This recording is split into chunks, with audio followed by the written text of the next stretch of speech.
Frontline, and I'm your host, Louis Snyder, Seneca Nation, Wolf Clan, Haudenosaunee. This is how we do it. Welcome, listeners. Welcome, everybody. My name is Louis Snyder, Seneca Nation, Wolf Clan, like I said, and we are proud to be recording right here on Sovereign Seneca territory, Cattaraugus. Cattaraugus is where we're at. The podcast, the Frontline, the mission of this podcast is to focus on individual indigenous issues, resistance, truth-telling, storytelling, and of course, art. I love art, music, visual art, everything. Now, people, why is this a podcast?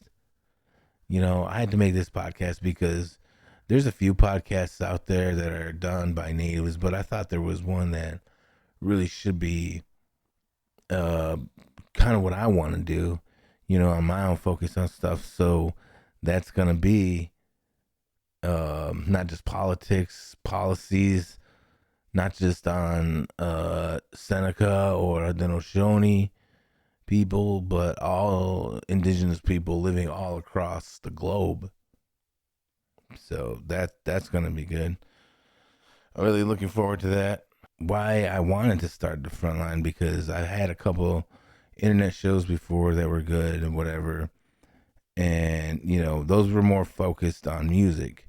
Now, don't get me wrong. I'm still gonna, you know, bring out some musical acts here, whatever, now and then. But I wanted to shift away to more, you know, hard hitting issues facing Native people.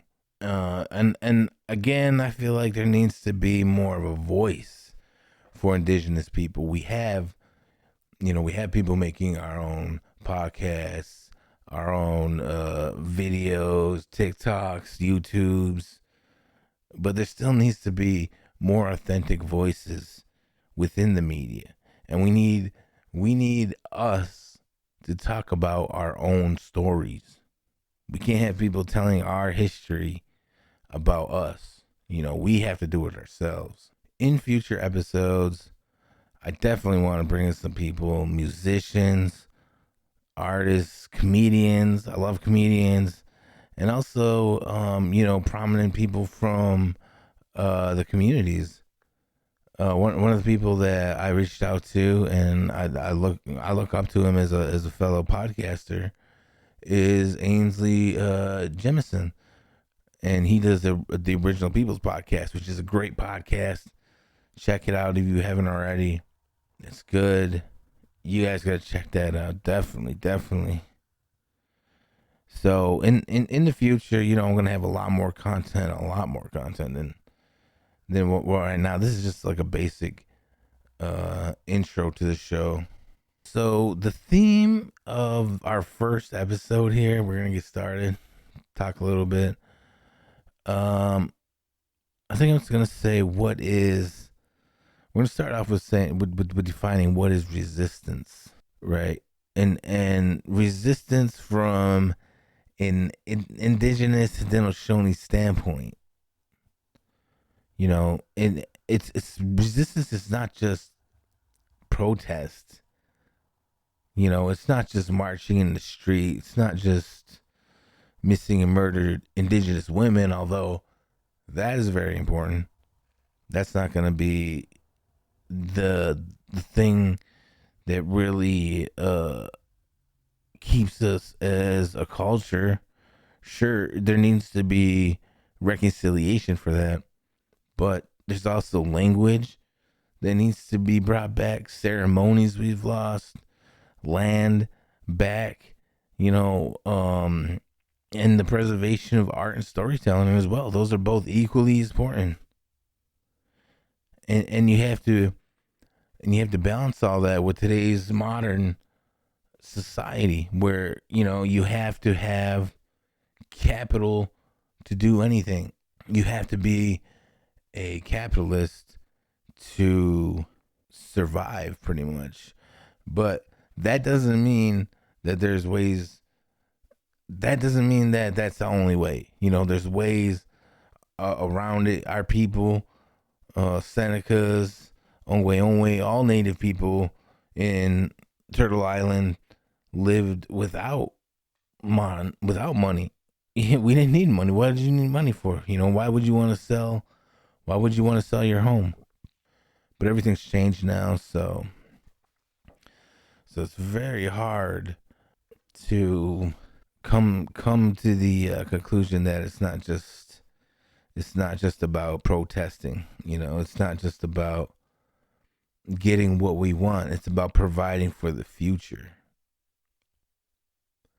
And I briefly want to mention some historical resistance as well, through treaties, survival of traditions, right? Because we have traditions now that have been saved for a very long time. Let's look at feather dance. They didn't want us doing the feather dance. They didn't understand it. But every before every ceremony, that's what we do, and that's part of our sovereignty is still doing it. When they didn't want us to, still doing the ghost dance, the rain dance, the sun dance. When they didn't want us to do none of that, they were scared of it. But resistance is necessary, in my opinion. I've always been an advocate of resistance. Like I've always championed, whether it was border crossing, taxes on cigarettes, taxes on gas. I was always against that because you can never impose your civil laws on territory. And for me, it was never about money. Like it was never about, oh, we gotta sell these cigarettes for cheap. We gotta sell this gas for cheap. No, to me it was we have a birthright to have free trade on our lands. And that's what we should be doing. And a lot of people get caught up in that, but I think there just needs to be more of a general consensus of how to regulate that. People coming together, people making rules and whatnot. So, you know, that's how we used to solve things, right? Clan meetings. We'd break down into clan meetings. So each clan would have a meeting, and then those clans would go to a bigger council, right? Say community council here, maybe even a Seneca wide council. Seneca council where everybody could sit and air their grievances, say what they have to say. If they have solutions, to go ahead and put those solutions on the floor. And not only goes from clan, well, it starts out from family, right? You do that for your family, clan, nation, and then grand council, which is all six nations together. But like I was saying, the resistance part of it, that's something that we all need to sort of realize that's what we need to do, because they're doing things to us that we're just letting go. Like, I can't think of any right now. If anybody can think of something, go ahead, leave it in the comments, whatever. But I'm drawing a blank right now. But we're missing out on a lot of things because we are not putting up the most resistance that we could. We're letting New York State run over us. We're letting the United States government, the federal government, Trump's administration run all over us.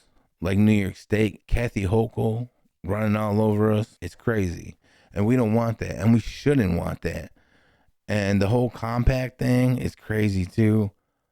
I'm going to come back with some sort of compact episode next week. I'm going to talk about that a little bit more.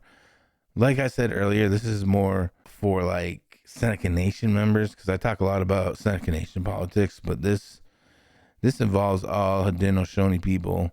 This involves all Native people, really.